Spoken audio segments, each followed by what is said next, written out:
As early as now, the Agriculture Department is preparing for the possible effects of the tropical depression Amang on hundreds of thousands of farms in provinces that could affect supply of agricultural products and eventually lift prices. Here's Clazel Pardilla with a full report.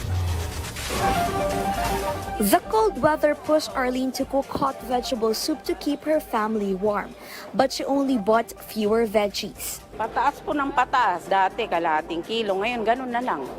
1/4. At the Luzon market and other major markets in Metro Manila, prices of veggies increased by up to 40 pesos a kilo. Medyo mataas ngayon. Sabi nila dahil sa gasolina daw. Meanwhile, the Department of Agriculture explained, meron nga pong mga ibang retailers na hindi nagbenta sa palengke, no? But because of the vacation, no? They expected people to be out of town. Tapos meron din pong mga biyahero na nagbawas din po ng kanilang mga dinadala knowing na medyo bumababa ang benta. DA said prices will eventually normalize as the holiday season ends. The agency is now preparing on the possible effect of Tropical Cyclone Amang that could hit more than 600,000 hectares of rice and corn in Ilocos, Central, Calabarzon, Bicol, and Eastern Visayas region.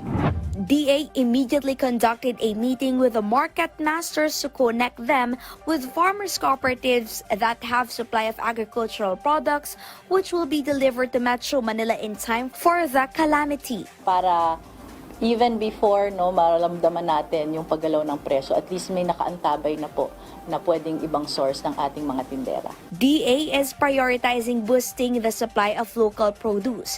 This to prevent a shortfall in the supply of lowland vegetables in the second quarter until the end of 2023, when El Nino is expected to hit the country. In the fourth quarter of the year, demand for lowland vegetables is expected to shoot up at 460,000 metric tons. This is about 400,000 metric tons of expected production. We have to encourage more farmers to stay into farming. Yun ang ating focus, whether it's livestock or dun sa lowland or highland vegetables. Yun ang ating direction is always to increase production and also guide our producers para po alam nila kung anong mga commodities ang may demand. President Ferdinand Marcos Jr., who is spearheading the DA, ordered the reactivation of Interagency El Nino Task Force that aims to mitigate the adverse effects of El Nino.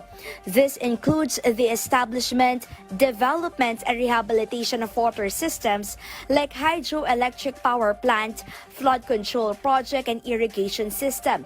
DA will provide power water sprayer and will position pump and engine sets before the onset of El Nino. They will also conduct water management in vulnerable areas and maximize production in areas where El Nino is not expected to cause heavy damage. Despite the 2-day shortfall on the local rice production in the third quarter of 2023, DA is optimistic imported rice will augment the supply during lean months.